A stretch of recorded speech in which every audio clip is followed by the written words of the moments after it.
तो नमस्कार साथियों, कैसे हो आप सभी? आशा और कल्पना के साथ ऐसा सोच रहा हूँ कि आप सब बहुत बेहतरीन होंगे, आप सबकी पढ़ाई बहुत अच्छी चल रही होगी। तो बिना देरी किए साथियों आज हम जिस बात या जिस टॉपिक के ऊपर बात करेंगे वो हमारा राजस्थान का एकीकरण का दूसरा एपिसोड है। तो मुझे ऐसा लगता है कि साथियों कि जो हमने कल पढ़ा था वो 2 मिनट में थोड़ा रिवाइज़ कर लें, दौरान कर लें ताकि तथ्य थोड़े से याद करने दिक्कत है तो बार-बार रिवाइज़ करेंगे तो याद हो जाएँगे। तो जैसा कि साथियों कल हम पढ़ रहे थे कि राजस्थान का एकीकरण 7 चरणों में होता है, 8 वर्ष, 7 माह और 14 दिन का समय लगता है। राजस्थान का जिस समय एकीकरण हुआ था तत्कालीन ब्रिटेन के प्रधानमंत्री जो एटली थे और इनके साथ ही 5 जुलाई 1947 को रियासती विभाग का जो सचिवालय है उसका गठन किया गया या स्थापना की गई, जिसके अध्यक्ष सरदार वल्लभ भाई पटेल जिन्हें लौह पुरुष के नाम से भी जाना गया। इसके साथ ही उनके सचिव वीपी मेनन और उसके साथ ही महाराणा भूपाल सिंह के द्वारा जो रियासती विभाग के लिए के अलावा राजस्थान को एक करने का प्रयास किया गया, जिसमें उनकी जो 22 राजाओं का जो सम्मेलन है, जिसमें 25 और 26 जून 1946 का, ये भी साथ में है और इसके साथ ही उनके द्वारा नियुक्त किए गए संवैधानिक सलाहकार के एम मुंशी, जिन्हें हम कन्हैयालाल माणिक्यलाल मुंशी के नाम से जानते हैं। इनके साथ ही साथियों कल हम बात कर रहे थे कि अपने जो पहला मत्स्य जो चरण है या मत्स्य संघ के बारे में या पहला चरण के बारे में हमने पढ़ लिया था। बड़ी-बड़ी बातें अगर मैं वापस दोहरान करूँ तो उद्घाटन 17 मार्च 1948 को हुआ था शुरुआत तो, लेकिन ये राजस्थान गज़ट या भारत सरकार के राजपत्र के अनुसार है।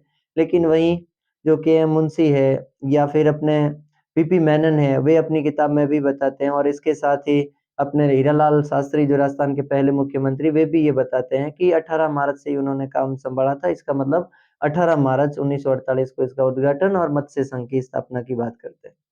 अब साथियों इसके साथ ही हमने बात की थी 4 रियासतें जिसमें अगर आप याद करो तो अलवर है, करौली है, भरतपुर और धौलपुर और इन चारों के शासकों के बारे में भी हमने पढ़ा था। इसके साथ ही राज प्रमुख बनाए गए थे वो धौलपुर नरेश उदयभान सिंह को बनाया गया था। प्रधानमंत्री बनाया गया शोभाराम कुमावत को जो अलवर से संबंध रखते हैं और अलवर को राजधानी बनाया गया। इसके साथ ही करौली के गणेश देव पाल देव को क्या बनाया गया? अपने उपराज प्रमुख बनाया गया।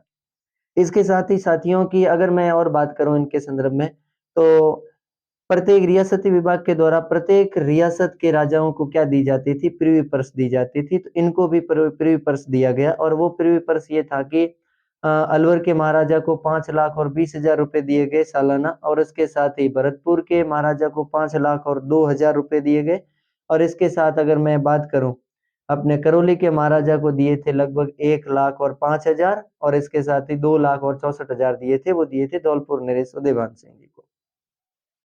तो ये इनका वार्षिक पेंशन की बात करूँ तो ये पेंशन के तौर पर इन्हें दिया जा रहा था। अब साथियों आज हम बात करेंगे दूसरे चरण की और दूसरे चरण का नाम है अपने पूर्व राजस्थान द्वितीय चरण।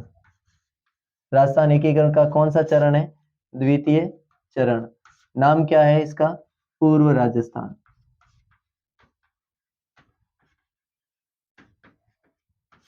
द्वितीय चरण पूर्व राजस्थान और कुछ किताबों में राजस्थान संघ भी लिखा है तो भी इतना मतलब यूं कंफ्यूज होने की आवश्यकता नहीं है। अब साथियों इसमें 9 रियासतें थी। सबसे पहले इसका मतलब इसमें कौन-कौन सी 9 रियासतें थी? तो एक याद कीजिए साथियों बूंदी, कोटा, बांसवाड़ा,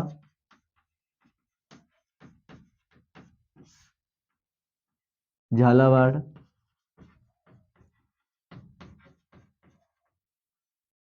प्रतापगढ़,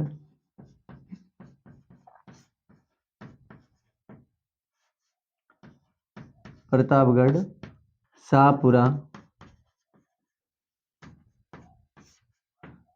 आपने माफ कीजिए डूंगरपुर और किशनगढ़। और इसके साथ ही अपने 2 ठिकाने थे, एक अपना इसका टोंक। 2 ठिकाने कौन-कौन से? ये भी दूसरे चरण में सम्मिलित हो गए थे। 2 ठिकानों का नाम है, एक का नाम है अपने कुशलगढ़ और एक का नाम है लावा। लावा टोंक में था उस समय और कुशलगढ़ उस समय किस में था? कुशलगढ़ उस समय बांसवाड़ा में था। तो ये 2 ठिकाने और जो ये 9 रियासतें हैं इनका मर्ज कब हुआ था, वो हुआ था अपने उद्घाटन हुआ था 25 मार्च 1948। ये उद्घाटन है। उद्घाटनकर्ता कौन थे, मैं यहाँ लिखूं उद्घाटनकर्ता, तो उद्घाटनकर्ता थे नरहरि विष्णु गाडगिल। नरहरि विष्णु गाडगिल। नरहरि विष्णु गाडगिल का संबंध है मध्य प्रदेश से, इनमें मध्य प्रदेश में इनका जन्म होता है और ये तत्कालीन कैबिनेट मंत्री थे। तो साथियों द्वितीय चरण का जो उद्घाटन होता है वो अपने उद्घाटन होता है 25 मार्च 1948 को, और इसका उद्घाटन करता, इनके उद्घाटन करता होते हैं वो नरहरि विष्णु गाडगिल, और नरहरि विष्णु गाडगिल अपने मध्य प्रदेश राज्य से संबंध रखते हैं और इसके साथ ही तत्कालीन सरकार, भारत सरकार में कैबिनेट मंत्री के पद पर कार्य कर रहे थे। अब साथियों फिर अगला है राज प्रमुख कौन था, तो राज प्रमुख भीम सिंह कहाँ के, कोटा के, और उप राज प्रमुख कौन थे, बहादुर सिंह। और बहादुर सिंह कहाँ के थे, बहादुर सिंह बूंदी के महाराजा थे, बहादुर सिंह बूंदी के। इसके साथ ही ये साथियों वरिष्ठ उपराज प्रमुख, और एक बने थे कनिष्ठ उपराज प्रमुख, वरिष्ठ और कनिष्ठ। कनिष्ठ उपराज प्रमुख कौन बने थे, कनिष्ठ उपराज प्रमुख बने थे, वो बने थे अपने कहां से, वो बने थे अपने लक्ष्मण सिंह, लक्ष्मण सिंह। और लक्ष्मण सिंह कहां से थे, डूंगरपुर के महाराजा, डूंगरपुर। ठीक है, राजधानी किसे बनेगी साथियों, कोटा को, राजधानी कोटा। और प्रधानमंत्री किसे नियुक्त किया गया, तो प्रधानमंत्री नियुक्त किया गया था, प्रधानमंत्री, प्रधानमंत्री बनाया गया, वो बनाया गया था अपने गोकुल लाल असावा, गोकुल लाल असावा। और गोकुल लाल असावा कौन से राज्य से, शाहपुरा रियासत से संबंध रखते थे, शाहपुरा, शाहपुरा के गोकुल लाल असावा को क्या बनाया गया, द्वितीय चरण का प्रधानमंत्री। अब ये तो विशेष बातें हैं साथियों। अब ज्यों ही प्रथम चरण का उद्घाटन हुआ, प्रथम चरण का उद्घाटन होने के जस्ट तुरंत बाद भारत सरकार का रियासती विभाग ये बातें करने लग गया था कि उन्होंने ये सोच लिया था अब हमें पूर्व राजस्थान, जो मालवा के आसपास, जो मध्य प्रदेश के आसपास का क्षेत्र है, मध्य प्रदेश के आसपास की जो छोटी रियासतें हैं उन रियासतों को भी क्या किया जाए, एकीकृत किया जाए। और उनको एकीकृत करने के लिए उन्होंने इनका नाम दिया पूर्व राजस्थान। जिस समय इन पूर्व राजस्थान का निर्माण किया गया था उस समय भारत सरकार या रियासती विभाग की मंशा थी कि इन्हें किसमें मिलाएंगे, इन्हें मिलाएंगे हम, लगभग इनका पूरा का पूरा मंशा ये थी कि या तो मध्य प्रदेश, मालवा को सम्मिलित करके मध्य प्रदेश में मिला देंगे।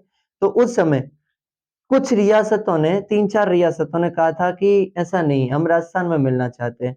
तो फिर इनके बाद इन्हें राजस्थान में सम्मिलित कर दिया गया, पूर्व राजस्थान को।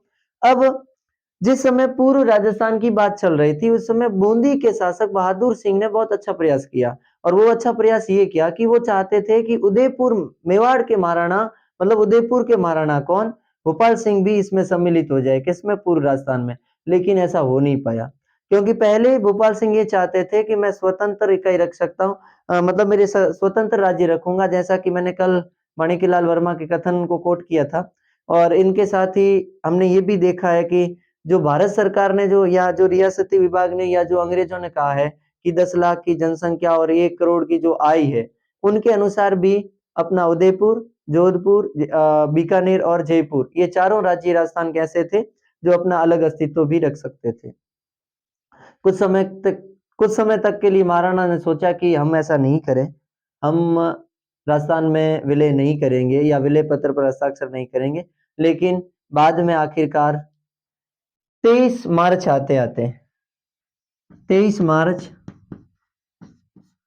1948 को उदयपुर के महाराणा ने यह स्वीकार कर लिया कि हम राजस्थान में सम्मिलित हो जाएंगे, हम एकीकृत हो जाएंगे।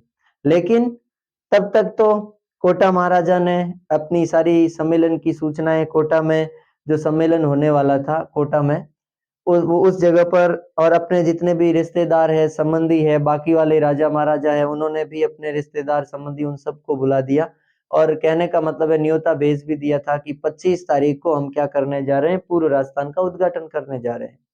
और फिर अब दिन शेष रहे 2, अब 2 दिन में ऐसा कोई कार्य हो नहीं पाएगा। हालांकि बात भी की थी सरदार वल्लभ भाई पटेल ने, लेकिन इसके बावजूद भी ऐसा हुआ नहीं। तो फिर 25 मार्च 1948 को उद्घाटन कर लिया किसका, पूर्व राजस्थान का। उसके बाद 28 मार्च को 1948, 28 मार्च 1948 को क्या किया, उदयपुर के महाराणा ने संयुक्त राजस्थान में सम्मिलित होने की बात कर ली। उनके बाद उदयपुर के महाराणाओं की कुछ शर्तें थी, उन शर्तों के बारे में भी बात करेंगे साथियों। ये दूसरा चरण अपना यही समाप्त होता है, यहाँ तक कि बांसवाड़ा के शासक का एक विशेष कथन है। वो कथन ये है कि बांसवाड़ा के शासक जिनका नाम बोध चंद्र सिंह, तो बांसवाड़ा के शासक है बोध चंद्र सिंह, उनका कथन है, मैं यहाँ लिख देता हूँ, बोध चंद्र सिंह, बोध चंद्र सिंह।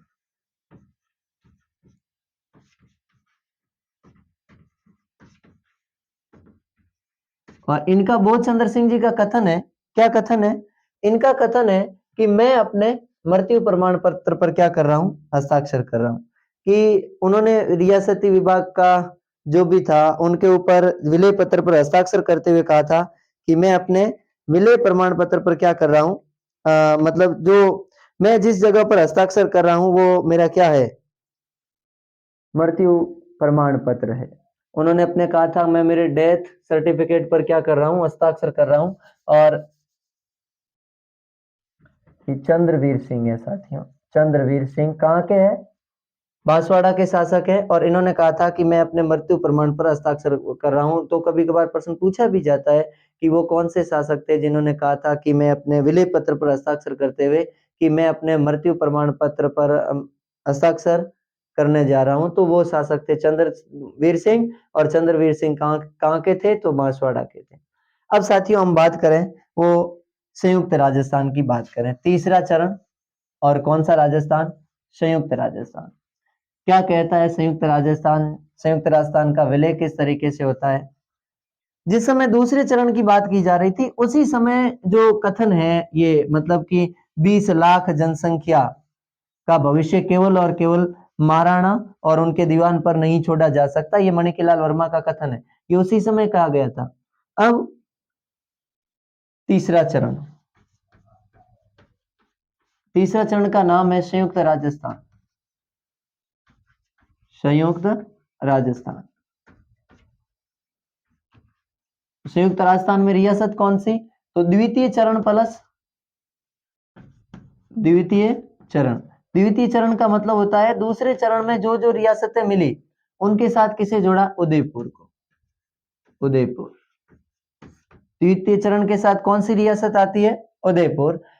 उद्घाटन कब होता है साथियों, तो याद कर लेना, इनका उद्घाटन होता है वो होता है 18 अप्रैल को 1948। कब होता है, 18 अप्रैल 1939 को। उद्घाटनकर्ता कौन होते हैं, थोड़ा बड़ा राज्य है, उद्घाटनकर्ता के तौर पर यहां आए थे उद्घाटन करने के लिए कौन, नेहरू, पंडित जवाहरलाल नेहरू, देश के प्रधानमंत्री जवाहरलाल नेहरू। उदयपुर उद्घाटनकर्ता के तौर पर। अब राज प्रमुख किसे बनाया गया, राज प्रमुख, राज प्रमुख बनाया गया था महाराणा भोपाल सिंह, महाराणा भोपाल सिंह। और महाराणा भोपाल सिंह उदयपुर से।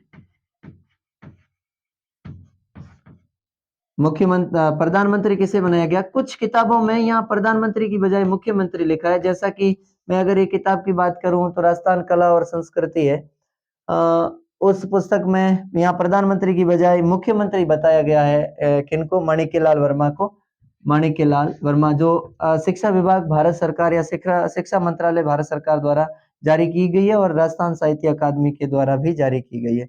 प्रधानमंत्री माणिक्यलाल वर्मा।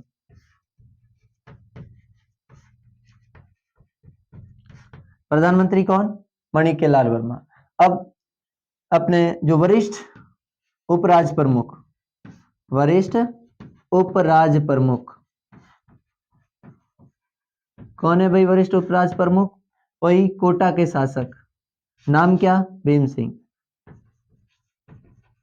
भीम सिंह वरिष्ठ उपराज प्रमुख कौन है? भीम सिंह, कोटा। और इनके साथ ही जो कनिष्ठ है उपराज प्रमुख, कनिष्ठ उपराज प्रमुख है अपने, वो एक तो है लक्ष्मण सिंह, और मतलब बहादुर सिंह और लक्ष्मण सिंह दोनों, बहादुर सिंह और लक्ष्मण सिंह। ये बहादुर सिंह बूंदी वाले और लक्ष्मण सिंह डूंगरपुर वाले। ठीक है, तो देख लीजिए कि एक बार वापस द्वितीय चरण में वे 9 रियासतें और 2 ठिकाने, और उसके साथ ही तीसरे चरण में उदयपुर साथ में जुड़ गया। उद्घाटन 18 अप्रैल 1948 को, उद्घाटनकर्ता पंडित जवाहरलाल नेहरू है, और राज प्रमुख है महाराणा भोपाल सिंह, उदयपुर को बनाया गया, और प्रधानमंत्री पद की शपथ माणिक्यलाल वर्मा को दिलाई गई, और वरिष्ठ जो उपराज प्रमुख वो भीम सिंह कोटा से है, और इसके साथ ही जो कनिष्ठ उपराज प्रमुख है वो है बहादुर सिंह बूंदी से, और लक्ष्मण सिंह कहां से? कोटा से। अब राजधानी किसे बनाई गई? तो राजधानी बनाई गई साथियों इसकी उदयपुर। राजधानी कौन सी बनाई गई? उदयपुर। अब राजधानी उदयपुर बना दी गई, लेकिन उदयपुर के महाराणा मिलने से पहले उन्होंने 3 शर्तें रखी। कितनी शर्तें? 3 शर्तें। कौन कौन सी 3 शर्तें थी वे देखिएगा। 3 शर्तें ये थी कि वंशानुगत उदयपुर के महाराणा को राज प्रमुख बनाया जाएगा, भारत सरकार ने स्वीकार कर लिया, ठीक है। दूसरा, उन्होंने कहा उदयपुर को राजधानी बनाया जाए, भारत सरकार ने लगभग ये भी तय कर लिया था कि, और फिर उन्होंने अपने संयुक्त राजस्थान की राजधानी भी उदयपुर को मान लिया। और तीसरी बात थी महाराणा को 20 लाख पेंशन दी जाए। क्या थी तीनों बातें? पहली बात, पहली शर्त, वंशानुगत राज प्रमुख, वंशानुगत राज प्रमुख। दूसरी बात क्या थी? उदयपुर को राजधानी, उदयपुर को राजधानी। और तीसरी बात 20 लाख रुपए पृथ्वी पर्स, 20 लाख पेंशन कह दो या पृथ्वी पर्स जो भी है, 1 वर्ष सालाना 20 लाख रुपए क्या दी जाएगी? मतलब पेंशन पृथ्वी पर्स दी जाएगी। अब भारत सरकार के रियासती विभाग ने कुछ बातें इनकी स्वीकार की, जैसे कि ये स्वीकार कर लिया, हमने यहाँ पढ़ा राजधानी उदयपुर, और राज प्रमुख के तौर पर महाराणा भोपाल सिंह उदयपुर को मान लिया गया। लेकिन जो ये 20 लाख की पृथ्वी पेंशन है, तो भारत सरकार ने जो रियासती विभाग में अपने जो उन्होंने बातें लिखी थी, उसमें कहा था कि 10 लाख से ज्यादा किसी को भी वार्षिक पृथ्वी पेंशन या वार्षिक पेंशन नहीं दी जा सकती, सीमित है, लास्ट है 10 लाख। तो फिर उन्होंने कहा कि हम ऐसा नहीं करेंगे। तो फिर तत्कालीन रियासती विभाग के अध्यक्ष, नाम क्या? सरदार वल्लभ भाई पटेल, वीपी मेनन, बाकी और भी नेता बैठे, और अपने इनके साथ भोपाल सिंह जी भी बैठे। तो उनसे एक समझौता किया गया, और वो समझौता ये था कि उनको कहा गया कि जो आपकी 20 लाख पेंशन है, हम ऐसे नहीं देंगे, हम आपको 10 लाख रुपए तो पेंशन के तौर पर देंगे सालाना वार्षिक। इसके साथ ही 5 लाख रुपए हम आपको दे देंगे, वो देंगे आपके राज प्रमुख के भत्तों के तौर पर, कि भाई राज प्रमुख के लिए जो आपकी तनख्वाह है या जो आपके भत्ते, वो 5 लाख रुपए। और इनके साथ जो 5 लाख है वो आपका मेवाड़ राज्य, बड़ा विशाल राज्य है, बड़ा धार्मिक राज्य भी रहा है, मतलब दान पुण्य करने में भी महत्वपूर्ण स्थान रखता था पहले भी। तो फिर तत्कालीन केंद्र सरकार ने कहा कि, या रियासती विभाग ने कहा कि हम जो 5 लाख शेष है उनके लिए हम कोई धार्मिक अनुष्ठानों में या धार्मिक कार्यों के लिए आपके ये 5 लाख रुपए कर देंगे। मतलब बात 20 की 20 है, लेकिन फिर भी बात को घुमा फिरा कर लाया गया है। अब देखिएगा, और इसी समय ये बातें हो रही थी, उसी समय 5 अप्रैल की बात है, और 5 अप्रैल में मतलब उदयपुर में एक गोलीकांड हुआ। तो फिर उदयपुर महाराणा ने कहा कि हम क्या करेंगे, स्वीकार कर लेंगे, कहाँ भारत, मतलब अपने संयुक्त राजस्थान में सम्मिलित होना। तो फिर भारत सरकार ने वादा किया था कि चलो ठीक है, आप हमारे साथ सम्मिलित हो रहे हैं, इसका मतलब है हम आपके जो 5 अप्रैल 1948 को जो उदयपुर में जो गोलीकांड हुआ था उनकी जांच भी नहीं करवाएंगे, और उन्होंने उनकी जांच भी नहीं करवाई। और इसके साथ ही आखिरकार मैंने आपको पहले भी बता दिया था कि 28 मार्च को ही उन्होंने क्या कर लिए थे, हस्ताक्षर कर लिए थे कि भाई वो संयुक्त राजस्थान में सम्मिलित होने के लिए तैयार हो गए। और अब इनके उद्घाटनकर्ता पंडित जवाहरलाल नेहरू वगैरह है। इस तरीके से हमारा तीसरा चरण भी क्या हो गया, सम्मिलित हो गया, किसमें, संयुक्त राजस्थान में। अब आता है जो राजस्थान के एकीकरण का चौथा चरण। चौथा चरण इनसे भी विशाल है, और इनमें जो साथियों एक याद रखने योग्य चीज है कि जो प्रधानमंत्री बने मणिकी लाल वर्मा, तो इनसे पहले जो प्रधानमंत्री थे जैसे कि शाहपुरा के गोकुल लाल असावा वगैरह, तो इनको इनके मंत्रिमंडल में सदस्यों के रूप में गठित कर दिया गया। और इनके साथ ही इनका जो मंत्रिमंडल है वो 11 वर्ष तक काम, मतलब 11 महीने काम कर रहा था। और ऐसा कहा जाता है कि मणिकी लाल वर्मा के नेतृत्व में जो मेवाड़ का या जो संयुक्त राज्य का राजस्थान का जो मंत्रिमंडल था, उसने जो 11 महीनों में इतना काम किया कि कोई भी सरकार 11 सालों में भी इतना अच्छा काम नहीं करती, इतना बेहतरीन इन्होंने विकास किया, अच्छा काम किया। अब हम आगे बात करते हैं चतुर्थ चरण, और चतुर्थ चरण का नाम है बृहत राजस्थान। क्या नाम है साथियों, बृहत राजस्थान। चतुर्थ चरण बृहत राजस्थान, बृहत राजस्थान। देख लीजिए उद्घाटन कब हुआ, या इससे पहले तीसरा चरण, तीसरा चरण।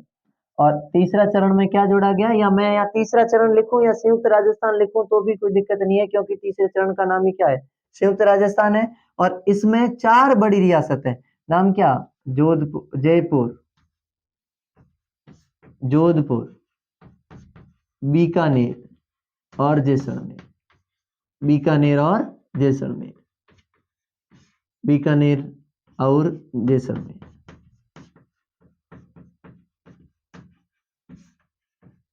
जैसलमेर, इन चारों रियासतों को वर्त राजस्थान में सम्मिलित किया गया। उद्घाटन,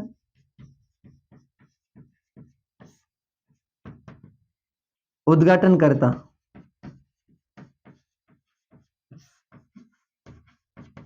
उद्घाटन होता है 30 मार्च को। कब होता है, 30 मार्च 1949। उद्घाटनकर्ता कौन है, उद्घाटनकर्ता है वो आपके हैं सरदार वल्लभ भाई पटेल खुद, सरदार वल्लभ भाई पटेल।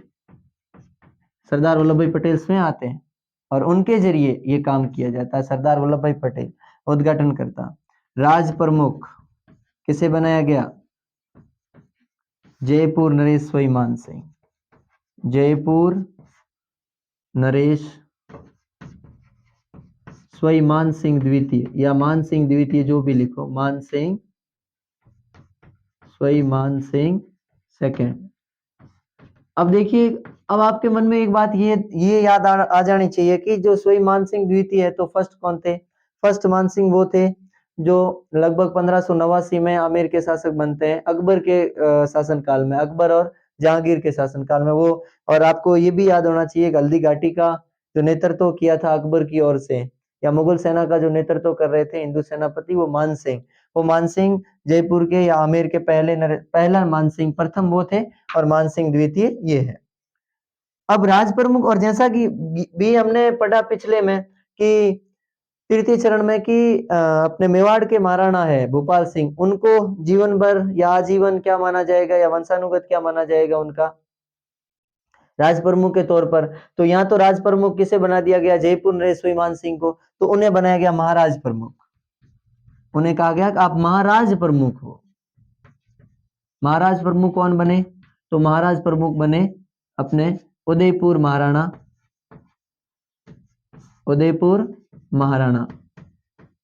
और उदयपुर महाराणा का क्या नाम है भाई, उदयपुर महाराणा भोपाल सिंह। कौन, उदयपुर महाराणा भोपाल सिंह। फिर इसके साथ ही जो अपने वरिष्ठ उपराज प्रमुख के तौर पर फिर किन्हें, जोधपुर के शासक हनुमंत सिंह जी को रखा गया।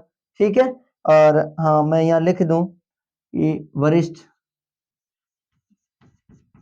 उपराज प्रमुख, या फिर ये लिखें तो या नहीं लिखें तो भी ऐसा कोई दिक्कत नहीं है, अब हम आगे बात करते हैं, वो बात करते हैं राजधानी की। राजधानी रखी गई जयपुर। राजधानी किसे रखा गया? जयपुर को। अब देखिए, जिस समय ये चारों रियासतें बड़ी रियासतें इन चारों रियासतों को सम्मिलित कर रहे थे, उस समय ये धीरे धीरे बातें आने लगी। अब राजधानी किसे बनाया जाएगा? जैसे कि तृतीय चरण में ये कहा गया कि राजधानी को मतलब जो है वो उदयपुर रहेगी। तो इसके बाद एक समिति का गठन किया, उस समिति का नाम था पी सत्यनारायण राव समिति। पी सत्यनारायण राव समिति। और ई पी सत्यनारायण राव समिति या पी सत्यनारायण राव की अध्यक्षता में एक कमेटी बैठाई गई और उस कमेटी ने रिपोर्ट दी कि राजधानी कहाँ होनी चाहिए? जयपुर में। इन्होंने कहा शिक्षा विभाग किसे दिया जाए? शिक्षा विभाग। शिक्षा विभाग इनके कहने पर वो दिया गया बीकानेर को। इसी के साथ इन्होंने कहा था कि उच्च न्यायालय किसे दिया जाए? तो उच्च न्यायालय दिया जाए अपने जोधपुर को। उच्च न्यायालय किसे दिया जाए? जोधपुर को। और इसके साथ ही और इन मतलब खनिज विभाग किसे दिया जाए? तो खनिज विभाग दिया जाए उदयपुर को। खनिज विभाग किसे दिया गया? उदयपुर। खनिज विभाग उदयपुर को दे दिया गया और इसके साथ ही कृषि विभाग दिया गया भरतपुर को। तो खैर इन्हीं पी सत्यनारायण राव समिति की सिफारिश पर राजस्थान की राजधानी जयपुर स्वीकार की गई, शिक्षा विभाग बीकानेर को दिया गया और उच्च न्यायालय है वो जोधपुर और खनिज विभाग है वो किन्हें दिया गया? उदयपुर को। अब देखिए साथियों, एक बार वापस तृतीय चरण मतलब संयुक्त राजस्थान, जिसमें 9 रियासतें, तो 1-2 ठिकाने एक और इनके साथ ही उदयपुर, और उदयपुर के साथ जयपुर, जोधपुर, बीकानेर और जैसलमेर रियासतों को मिलाया गया। उद्घाटन 30 मार्च 1949 को हुआ और उद्घाटनकर्ता सरदार वल्लभ भाई पटेल स्वयं आए थे और राज प्रमुख जयपुर नरेश मान सिंह को बनाया। महाराज प्रमुख है उदयपुर महाराणा भोपाल सिंह को और राजधानी इनकी जयपुर रखी गई। शिक्षा विभाग बीकानेर और उच्च न्यायालय जोधपुर और खनिज विभाग कहाँ है? उदयपुर। इसके साथ ही ये किन के आधार पर कौन सी समिति? पी सत्यनारायण राव समिति। अब देखिए साथियों, जो ही तृतीय जो चरण का उद्घाटन हुआ संयुक्त राजस्थान का, उसके तुरंत बाद भारत सरकार ये सोचने लग गई थी कि हमें किनको कि हमें जो बड़ी रियासतें हैं, जयपुर है, जोधपुर है, बीकानेर है और जैसलमेर है। जैसलमेर क्षेत्रफल की दृष्टि से उस समय भी बड़ी थी। तो लेकिन जैसलमेर के ऊपर तत्कालीन भारत सरकार का ही अधिकार था। क्यों? क्योंकि हम ऐसा पढ़ते हैं कि सागरमल गोपा को जो एक क्रांतिकारी थे या जो देशभक्त थे जिनको जैसलमेर की जेल में जिंदा जला दिया गया, जिसके कारण उनकी मृत्यु भी हो जाती है। इसके कारण वो जैसलमेर के तत्कालीन शासक जवाहर सिंह, तो वो अपने सरकार चलाने में या प्रशासन में ठीक तरीके से प्रशासनिक ढांचे को नहीं चला पा रहे थे। वहां की स्थितियां थोड़ी सी खराब थी, जिसके कारण भारत सरकार ने उसका प्रशासन अपने हाथ में ले लिया था। तो जैसलमेर पर तो भारत सरकार का अधीनता थी। अब शेष रही थी जयपुर, जोधपुर और बीकानेर। इन तीनों को भी भारत सरकार चाहती थी कि ये भी हमारे अंडर में आ जाए, तो हम एक राजस्थान का निर्माण कर सकते हैं, जिन्हें वर्त राजस्थान नाम दिया गया बाद में। अगर आपको ये पूछा जाए ये कभी कभार की सबसे पहली बार राजस्थान का नाम कर्नल जेम्स टॉड ने ही राजपूत मतलब राजस्थान या राजस्थान शब्द का प्रयोग किया गया और आधिकारिक अगर भारत सरकार की आधिकारिक पुष्टि करें तो वो चतुर्थ चरण में ही राजस्थान को राजस्थान सम्मिलित किया गया। अब देखिए यहाँ राजस्थान नाम दिया गया। अब देखिएगा कि इन तीनों रियासतों को कहा गया, तो इन तीनों रियासतों के महाराजाओं ने अपनी अपनी मांगे रखी और जैसा कि हम देखते हैं कि उदयपुर के महाराणा को भी रुपए तो दिए थे, मतलब प्रिफरेंस दी थी, उनकी मांगों को भी पूरा किया, तो फिर इन्होंने भी अपनी अलग अलग मांगे रखी और इनमें सबसे महत्वपूर्ण भूमिका निभाते हैं वीपी मेनन। प्रत्येक रियासत के महाराजा के साथ जाकर बात करते हैं, जिनमें जयपुर, जोधपुर और बीकानेर तीनों महाराजाओं के साथ जाकर बात करते हैं और तीनों महाराजा जिस समय बात करने में नवंबर 1948 में वे ये स्वीकार कर लेते हैं वीपी मेनन के साथ कि हम राजस्थान में व्रत राजस्थान में सम्मिलित हो जाएंगे। उसके बाद 14 जनवरी का दिन है साथियों, 14 जनवरी 1949। 14 जनवरी 1949 के दिन रियासती विभाग के अध्यक्ष, जिनका नाम सरदार वल्लभ भाई पटेल, उदयपुर में एक आम सभा को संबोधित कर रहे थे और उसमें उन्होंने कहा था कि जयपुर, जोधपुर और बीकानेर तीनों रियासतें हैं वो बृहत्तम या बृहत राजस्थान में सम्मिलित होने के लिए राजी हो गई है या वो सम्मिलित होने वाली है, ऐसी उन्होंने बात की। और उनके बाद 30 मार्च 1949 को हमने व्रत राजस्थान यानी कि तत्कालीन रियासती विभाग के लोगों के प्रयासों से और तत्कालीन राजा महाराजाओं ने ये सोचकर कि हम सबको एकीकृत होना चाहिए, तो उन्होंने 30 मार्च 1949 को क्या कर लिया, व्रत राजस्थान का उद्घाटन कर लिया। अब साथियों हमें एक और तरीके से भी याद रखना है, 30 मार्च को राजस्थान दिवस भी मनाया जाता है। राजस्थान दिवस हो सकता है पूछ लिया जाए 30 मार्च को ही राजस्थान दिवस क्यों मनाया जाता है, तो 30 मार्च 1949 तक यानी कि चतुर्थ चरण व्रत राजस्थान तक लगभग राजस्थान की लगभग रियासतें हैं वो किसमें सम्मिलित हो गई थी, राजस्थान में सम्मिलित हो गई थी। या फिर मैं ये कहूं कि जयपुर, जोधपुर, बीकानेर और जैसलमेर जैसी बड़ी रियासतें, उदयपुर जैसी और इनके साथ ही 9 अन्य रियासतें भी राजस्थान में, व्रत राजस्थान में सम्मिलित हो गई थी। इसलिए राजस्थान या राजपुताने का लगभग क्षेत्र एकीकृत हो गया था। इसी दिन को याद रखने के लिए हम 30 मार्च को क्या करते हैं, राजस्थान दिवस के तौर पर इन्हें मनाते हैं। एक बात तो है ये साथियों। अब जो ही चतुर्थ चरण का एकीकरण हुआ, चतुर्थ चरण के एकीकरण के तुरंत बाद अगले पंचम चरण की बात आई और पंचम चरण था वापस पहले चरण मत्स्य संघ को किसमें बात मिलाना, व्रत राजस्थान में। तो पांचवें चरण का नाम है अपने, वो है संयुक्त व्रत राजस्थान। क्या नाम है साथियों, संयुक्त व्रत राजस्थान।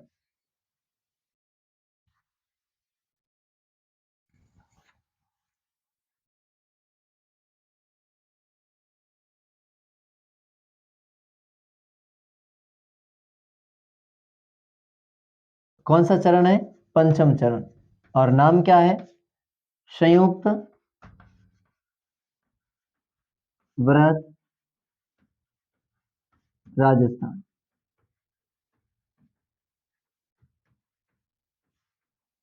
उद्घाटन का, अब इसमें तो मैं ये लिख दूं चतुर्थ चरण लिखूं या व्रत राजस्थान लिखूं, बोले व्रत राजस्थान या चतुर्थ चरण, कोई भी लिखो, चतुर्थ चरण। और इनमें क्या मिला, प्लस बात करूं मत्स्य संघ, मत्स्य संघ। अब देखिएगा साथियों, जैसा कि हम पहले भी बात कर रहे थे कि जिस समय मत्स्य संघ का निर्माण किया गया उस समय इनको कहा गया कि आपको या तो राजस्थान में सम्मिलित कर देंगे और या फिर किस में सम्मिलित कर देंगे, या फिर उत्तर प्रदेश में सम्मिलित कर देंगे। तो फिर मत्स्य संघ को राजस्थान में मिलाने की बात की गई, तो दो रियासतों ने मतलब करौली और मतलब अपने नाम क्या, अलवर ने, उन्होंने तो कह दिया था हमें कोई दिक्कत नहीं है, हमें राजस्थान में सम्मिलित कर सकते हो, और वे राजस्थान के पक्ष में थे।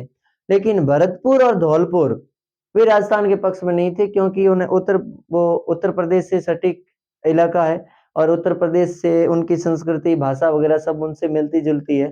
तो इनका मतलब है उन्होंने कहा था कि हम उत्तर प्रदेश में मिलना चाहते हैं, लेकिन रियासती विभाग ऐसा नहीं चाहता था। लेकिन फिर भी रियासती विभाग ने उनको पूरी स्वतंत्रता दी और रियासती विभाग ने कहा कि देखो ऐसा है कि या तो महाराजा क्या करवा ले, जनमत करवा ले, अगर ऐसा नहीं होता है तो फिर किसी समिति या कमेटी का गठन किया जाए और उसकी समिति के आधार पर हम ऐसा कर लेंगे। तो फिर भरतपुर के महाराजा उन्होंने तो स्वीकार कर लिया था, ब्रजेंद्र सिंह ने, उन्होंने कह दिया था कि हमारी जो जनता है वो लगभग जनता अपने राजस्थान में रहने की बात करती है। तो फिर भरतपुर वाला भी मसला सर हो गया था हल, लेकिन फिर शेष रहा था धौलपुर का। तो धौलपुर के मसले को सरल करने के लिए धौलपुर के शासक को पूछा गया, तो धौलपुर के शासक ने कहा जनमत करवा लिया जाए, जनमत जिसके पक्ष में होगा वो जिनकी ओर मिला देना। तो फिर बात साथियों, एक समिति का गठन किया गया, समिति का नाम था शंकर राय देव समिति, शंकर राय देव समिति। और इस समिति, इसकी अध्यक्षता में समिति शंकर राय देव समिति की या शंकर राव देव समिति की अध्यक्षता में क्या किया गया, एक कमेटी का गठन किया गया और उस कमेटी ने जिस समय जनमत करवाया या लोगों की बातें पूछी, तो इन्होंने बताया कि लगभग आधी से अधिक, कहने का मतलब है कि 80% प्लस जनसंख्या है वो राजस्थान में रहना चाहती है, भरतपुर और धौलपुर दोनों की। तो फिर इन्हें राजस्थान में मिला दिया गया। कब मिलाया गया, 15 मई को, 15 मई 1949।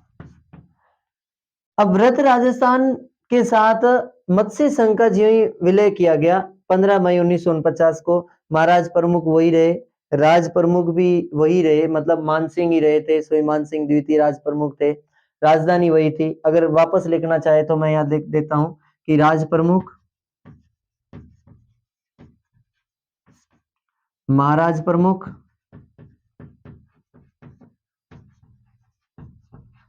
राजधानी और प्रधानमंत्री। ठीक है। अब देखिए, महाराज प्रमुख स्वयं मान सिंह जयपुर वाले, मान सिंह द्वितीय सेकंड, और इनके साथ ही महाराज प्रमुख वही भोपाल सिंह उदयपुर वाले, भोपाल सिंह। ठीक है। और राजधानी कहाँ, यही जयपुर। और फिर प्रधानमंत्री कौन, तो इनके प्रधानमंत्री हीरालाल शास्त्री। व्रत राजस्थान के जो प्रधानमंत्री थे वही संयुक्त व्रत राजस्थान के क्या थे, प्रधानमंत्री। ये पांचवा चरण हो गया इस प्रकार पूरा। तो इसमें शंकर राय देव समिति या शंकर राव देव समिति महत्वपूर्ण है, याद रखना साथियों। शंकर राव देव समिति के सिफारिशों के बाद ही किसे, धौलपुर और भरतपुर दोनों को किस में मिलाया गया, राजस्थान में। क्योंकि इन्होंने जनता से राय पूछी तो लगभग 80%, मतलब लगभग जनता की राय राजस्थान में मिलने की थी, इसीलिए मत्स्य संघ को क्या कर दिया गया, संयुक्त व्रत राजस्थान में सम्मिलित कर दिया गया। दिनांक थी 15 मई 1949। अब भारत गणतंत्र की दिनांक बहुत नजदीक आ रही है। जैसा कि हमने अभी अभी संविधान दिवस मनाया है, 26 नवंबर 1949 को हमारा संविधान बनकर तैयार हुआ, इसीलिए 26 नवंबर को याद रखने के लिए हम विधि दिवस और संविधान दिवस भी मनाते हैं। संविधान दिवस 2015 से मनाया जा रहा है और विधि दिवस तो उस समय से ही मनाया जा रहा है, उस दिन को याद करने के लिए। अब हमारा संविधान 26 नवंबर 1949 को अंगीकृत, आत्मर्पित और अधिनियमित हो गया, जनता ने स्वीकार कर लिया। उसके बावजूद भी पूर्ण रूप से लागू हुआ था वो 26 जनवरी 1950 को। क्यों हुआ, इसके पीछे एक ही घटना है कि हमने पहला स्वाधीनता दिवस, जो अपने लाहौर अधिवेशन 1929 का जो लाहौर अधिवेशन था, उनके तहत हमने पूर्ण स्वाधीनता की मांग करते हुए पहला जो स्वाधीनता दिवस मनाया था वो 26 जनवरी 1930 को मनाया। 26 जनवरी के दिन को याद करने के लिए हमने हमारे पूरे संविधान को कब लागू किया, अपने 26 जनवरी 1950 को लागू किया। अब पांचवा चरण है 26 जनवरी 1950 और चरण आता है छठा। अब छठा चरण है, चरण का नाम है आपके राजस्थान कह दो या राजस्थान संघ कह दो। एक बार हम बात करते हैं यहाँ पर छठा चरण और राजस्थान संघ की बात करते हैं। षष्ठम चरण राजस्थान संघ, राजस्थान संघ। छठा चरण उद्घाटन कब होता है, 26 जनवरी को, 26 जनवरी 1950। ठीक है साथियों। मुख्यमंत्री, अब जो प्रधानमंत्री का पद था वो मुख्यमंत्री कौन, हीरालाल शास्त्री, हीरालाल शास्त्री। और इसके साथ ही राज प्रमुख और महाराज प्रमुख कौन, वही राज प्रमुख स्वयं मान सिंह, जयपुर नरेश स्वयं मान सिंह द्वितीय। और महाराज प्रमुख कौन, महाराज प्रमुख, महाराज प्रमुख भी वही, नाम क्या, भोपाल सिंह। राजधानी जयपुर को स्वीकार कर लिया गया। मैं वापस लिखूं यहाँ राजधानी, तो यह राजधानी है जयपुर। अब साथियों, तो राजस्थान संघ बना, उसमें क्या संयुक्त व्रत राजस्थान के साथ किसे मिलाया गया, सिरोही को। संयुक्त व्रत राजस्थान,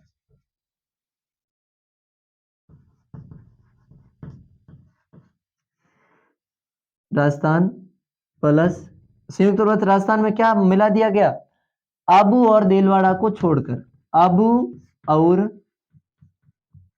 देलवाड़ा को छोड़कर शेष सिरोही, शेष सिरोही को सम्मिलित कर दिया।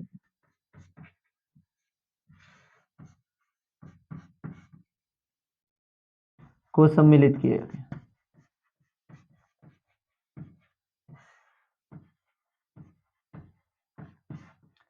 अब देखिएगा, अब छठे चरण में बात आती है किसकी? सिरोही की। अब साथियों शुरुआत में रियासती विभाग पर ज्यादा प्रभाव किसका था? जैसे कि अध्यक्ष खुद गुजरात के थे रियासती विभाग के, सरदार वल्लभ भाई पटेल, और ज्यादातर नेता भी गुजरात से संबंध रखते थे, तो रियासती विभाग पर भी प्रभाव गुजरातियों का दिखाई दे रहा था। और हालांकि ये सरदार वल्लभ भाई पटेल स्वयं भी चाहते थे कि हम सिरोही को कहाँ मिलाएं, अपने गुजरात में मिलाएं, और उन्होंने मिलाने का प्रयास भी किया था। हम ऐसा पढ़ते भी हैं कि नवंबर में आते आते नवंबर 1949 तक उन्होंने ये बात भी की थी कि भारत सरकार को क्या किया जाना चाहिए। तो फिर उन्होंने कहा था कि ऐसा करें कि हम सिरोही को राजस्थान में मिला दें, सिरोही रेंज को पूरे को नहीं, मतलब अपने गुजरात में ले जाना चाहते थे। तो फिर सोचा कि ऐसा तो हो सकता है, राजस्थान की जनता है, हमारे राजाओं के ग्रीष्म काल में बाकी कोई क्षेत्र था नहीं यहाँ इतना ठंडा स्थान वगैरह, तो हमारे जितने भी राजा थे रियासतों के, उन सब राजाओं की रियासतों के महल बने हुए थे कहाँ? माउंट आबू में। और इसके ये सब होने से एक दूसरा कोई राजस्थान में माउंट आबू के अलावा कोई हिल स्टेशन भी नहीं था। तो फिर रियासती विभाग ने बात की। पहले तो हीरालाल शास्त्री ने कहा था कि हमें तो गोकुल भाई भट्ट चाहिए, और गोकुल भाई भट्ट का जो जन्म स्थान है वो सिरोही का आथल क्षेत्र है। फिर गोकुल इसके बावजूद फिर ऐसा किया कि उन्होंने सिरोही के क्षेत्र को भारत सरकार के अधीन कर लिया, कुछ समय तक भारत सरकार के अधीन रखा, और उसके बाद वापस उन्हें भारत सरकार ने उन्हें किस में दे दिया? गुजरात को, मतलब बंबई को हस्तांतरित कर दिया। बंबई को हस्तांतरित करने के बाद धीरे धीरे विवाद कम हुआ, तो विवाद को शांति देखते हुए 26 जनवरी 1950 को तत्कालीन रियासती विभाग के अध्यक्ष और तत्कालीन उप प्रधानमंत्री और देश के गृह मंत्री, जिन्होंने क्या किया कि माउंट आबू और देलवाड़ा को क्या कर दिया गया? गुजरात में मिला दिया गया, और शेष सिरोही को क्या कर दिया गया? किस में सम्मिलित कर दिया? राजस्थान में। तो फिर राजस्थान के जितने भी लोग थे उन्होंने, या राजस्थान के जितने भी राजा थे उन्होंने भी इनका विरोध किया, यहाँ तक कि सिरोही की खुद की जनता ने भी विरोध किया, क्योंकि सिरोही की रहने वाली जनता भी नाम मात्र के लोग थे, वो गुजराती भाषा बोल पाते थे, और लगभग जनता का बहुमत भी यही था कि वे कहाँ रहना चाहते थे? ये अपने राजस्थान में मिलना चाहते थे। इसके बावजूद फिर तो ये सम्मिलित तो हो गया, लेकिन जिस समय विरोध हुआ तो फिर राज्य पुनर्गठन आयोग का गठन हुआ। हालांकि दिसंबर 1950 में सरदार वल्लभ भाई पटेल की मृत्यु हो जाती है, फिर नेहरू देश के प्रधानमंत्री बनते हैं। 1952 में देश में पहले आम चुनाव होते हैं, ये हम अगले मतलब अपने सप्तम चरण में बात करेंगे। 1953 में राज्य पुनर्गठन आयोग का गठन किया। राज्य पुनर्गठन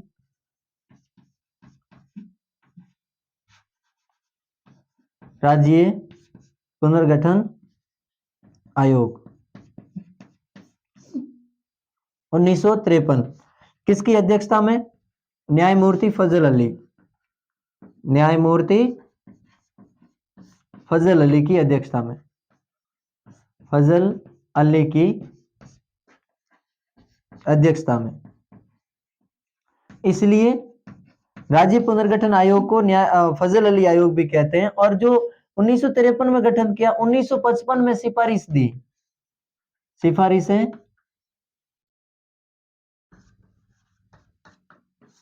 दी, और 1 नवंबर 1957 को, माफ कीजिए 1 नवंबर 1956 को क्या कर लिया गया? सिफारिशों को लागू कर दिया, सिफारिशों को मान लिया गया और 7वां संविधान संशोधन कर लिया गया। तो फिर राज्य पुनर्गठन आयोग ने यह सिफारिश दी कि सिरोही के जो क्षेत्र है अपने माउंट आबू और देलवाड़ा, इन दोनों को राजस्थान में मिलाना चाहिए, यहाँ की जनता भी यही चाहती है। तो फिर इनके कहने के बाद 1 नवंबर 1956 को क्या कर दिया गया? माउंट आबू और देलवाड़ा को, दोनों को क्या कर लिया गया? सिरोही राजस्थान में मिला लिया गया।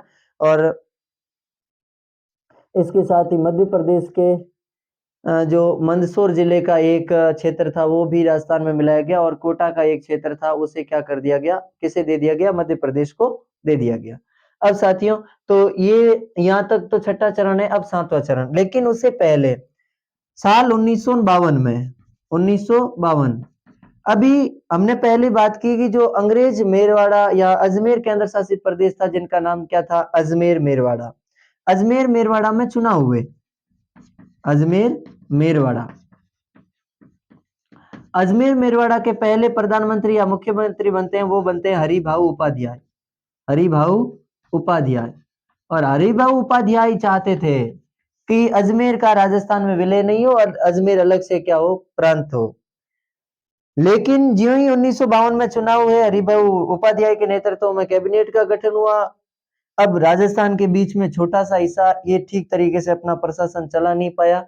और यहाँ तक कि वीपी मेनन पहले भी लिख रहे थे या कह रहे थे कि अजमेर को भी, और अजमेर की जनता और बाकी राजस्थान वाले लोग भी ये चाह रहे थे कि अजमेर को भी क्या कर लिया जाए, राजस्थान में सम्मिलित कर लिया जाए। और आखिरकार 1953 में राज्य पुनर्गठन आयोग ने भी अपनी रिपोर्ट में कहा था कि अजमेर को क्या कर लिया जाए, राजस्थान में सम्मिलित कर लिया जाए। तो फिर राजस्थान में अजमेर को भी क्या कर लिया गया, सम्मिलित कर लिया गया। अब हमारा जो लास्ट चरण है, जो 7वां चरण, जिसका नाम आधुनिक राजस्थान या वर्तमान राजस्थान है।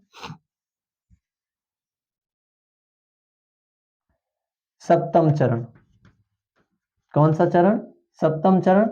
नाम क्या, आधुनिक या वर्तमान राजस्थान।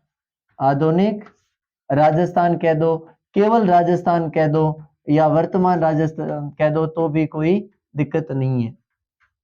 राजस्थान कब उद्घाटन हुआ भाई, 1 नवंबर को, 1 नवंबर 1956। क्या किया गया, अजमेर मेरवाड़ा को, अजमेर मेरवाड़ा को तथा सिरोही नहीं, माउंट आबू, माउंट आबू और माउंट आबू और किसे, देलवाड़ा को राजस्थान में सम्मिलित कर लिया गया। राजस्थान में सम्मिलित कर लिया गया, कर लिया गया। राजस्थान में क्या कर लिया गया, सम्मिलित। अब साथियों, इसमें एक बात याद रखने योग्य है कि हम इतनी देर तक हम पढ़ रहे थे राज प्रमुख। अब राज प्रमुख की बात गई, क्यों गई, इसके बारे में देखना। अब यहां मैं लिख रहा हूं राज्यपाल। पहले राज्यपाल थे, ये नाम था गुरुमुख निहाल सिंह, गुरुमुख निहाल सिंह। अगर राज प्रमुख की बात करूं तो वे पहले राज प्रमुख थे, जिनका पहले और एकमात्र ही थे जिन्होंने अपने कार्यकाल को पूरा किया था। ये गुरुमुख निहाल सिंह पहले राज्यपाल थे राजस्थान के, और इनके साथ ही सर्वाधिक कार्यकाल मतलब पद पर रहे सर्वाधिक समय, वो भी गुरुमुख निहाल सिंह ही है। और इनके साथ ही ये गुरुमुख निहाल सिंह अपने पद को या राज्यपाल के कार्यकाल को राजस्थान में पूरा करने वाले यही व्यक्ति है। 1956 से लगाकर 1962 तक, 1956 से 1962 गुरुमुख निहाल सिंह। और मुख्यमंत्री थे मोहनलाल सुखाड़िया। मुख्यमंत्री कौन, मोहनलाल सुखाड़िया। और ये मोहनलाल सुखाड़िया है, ये भी मेवाड़ से संबंध रखते हैं, मोहनलाल सुखाड़िया। और मोहनलाल सुखाड़िया राजस्थान के सर्वाधिक समय तक मुख्यमंत्री रहने वाले मुख्यमंत्री है, मतलब लगभग 17 वर्षों के 17 वर्ष तक रहे थे ये। अब देखो, जिस समय देश आजाद हुआ था उस समय राज्यों को अलग अलग श्रेणी में बांटा था, ABCD में, जिसमें श्रेणी ए और श्रेणी बी की बात करूं मैं। श्रेणी ए और श्रेणी बी। श्रेणी बी में राजस्थान आता था, श्रेणी बी में। अब क्यों आता था, या श्रेणी बी में कौन कौन से राज्य थे, वे राज्य जिनको रियासतों को एकीकृत करके, रियासती विभाग के द्वारा रियासतों को एकीकृत करके छोटे या बड़े राज्य बनाए गए, वे राज्य थे बी श्रेणी में। और जो ए श्रेणी में जो राज्य का प्रमुख था वो राज्यपाल था, और राज्यपाल। और जो बी श्रेणी में राज्य के जो प्रमुख थे उनका नाम राज प्रमुख था। अब ए श्रेणी को शक्तियां ज्यादा थी, बी श्रेणी के ऊपर केंद्र सरकार का पूर्ण नियंत्रण था। बी श्रेणी को केंद्र सरकार पूर्ण निगरानी के अंदर रख रही थी। क्यों, क्योंकि इनमें सभी वे रियासतें थी जिनको एकीकृत करवाया गया था। हो सकता है कोई भी राजा किसी भी समय कोई अलग एक्शन ले ले या कोई किसी के विरुद्ध कार्रवाई कर ले या जो भी है, या उनके मन में ये विचार पैदा हो जाए कि हम तो इनके साथ नहीं रहे और विद्रोह कर ले, तो ये भी दिक्कतें, मतलब कहीं न कहीं भाव या चिंता तो ऐसी थी ही थी। जैसा कि आज भी ऐसा होता है कि कभी-कभार, जैसे कि आज राजस्थान है, राजस्थान अ, अपने पाकिस्तान की सीमा से जुड़ा हुआ है। तो कहने का मतलब, राजस्थान की सरकार को इसलिए भी जागरूक रहना चाहिए कि एक तो 1070 किलोमीटर उनकी जो है अंतर्राष्ट्रीय सीमा है और वो भी पाकिस्तान जैसे देश है। तो हो सकता है कि पाकिस्तान किसी भी समय वहाँ पहाड़ी क्षेत्र, मतलब जम्मू कश्मीर में आतंकवाद ना फैलाकर राजस्थान से आतंकवाद फैला दे। तो इसलिए सरकार को जागरूक रहना तो ये भी चाहिए। तो जिस समय नई-नई रियासतों का एकीकृत हुआ था, तो उस समय भी भारत सरकार इनको इतना स्वतंत्र नहीं कर रही थी। लेकिन जो राज्य पुनर्गठन आयोग है, उन्होंने कहा था कि अलग-अलग श्रेणी के राज्यों को समाप्त कर दिया जाए, तो फिर 7वां संविधान संशोधन हुआ। 7वां संविधान संशोधन, और 7वां संविधान संशोधन के तहत क्या हुआ साथियों? 7वां संविधान संशोधन कब हुआ? 1 नवंबर 1956 को, और 1 नवंबर 1956 को ये जो राज्यपाल वाला, ये राज प्रमुख वाला पद राजस्थान से समाप्त कर दिया। ये बी श्रेणी वाले राज्य का दर्जा भी क्या कर दिया गया? समाप्त कर दिया गया। और इसके साथ ही राजस्थान में भी राज्यपाल पद का क्या किया गया? सर्जन किया गया। तो इस प्रकार राजस्थान का एकीकरण होता है साथियों अपने। एक हम और बीच में बात कहना भूल गए थे, वो अपनी बात ये है कि अगर कभी-कभार प्रश्न पूछ भी लिया जाए कि जयपुर नरेश को जो पेंशन मिली थी वो कितने मिली थी? तो याद रखना साथियों, जयपुर नरेश को 18 लाख, और जोधपुर नरेश हनुमंत सिंह जी को मिली थी वो 17.5 लाख, बीकानेर नरेश शार्दुल सिंह जी को 17 लाख, और जैसलमेर को भी साथ में मिलाया गया था। तो इसलिए जो जैसलमेर के शासक, तत्कालीन शासक जवाहर सिंह जी को भी लगभग 2 लाख और 80,000 के आसपास इनको भी वार्षिक पृथ्वी पर से या पेंशन देने का वादा किया गया भारत सरकार के रियासती विभाग की ओर से। और इनके साथ ही जो सोई मान सिंह है, जो राज प्रमुख के तौर पर कार्य कर रहे थे, उनको 5 लाख और 20,000, मतलब जो राज प्रमुख के लिए जो वार्षिक भत्ता था वो भी देना तय किया गया। इस प्रकार साथियों अपना राजस्थान का एकीकरण लगभग पूरा हो जाता है। अब हम आगे की बात अपने अगले वीडियो में करेंगे साथियों। तब तक के लिए नमस्कार, धन्यवाद।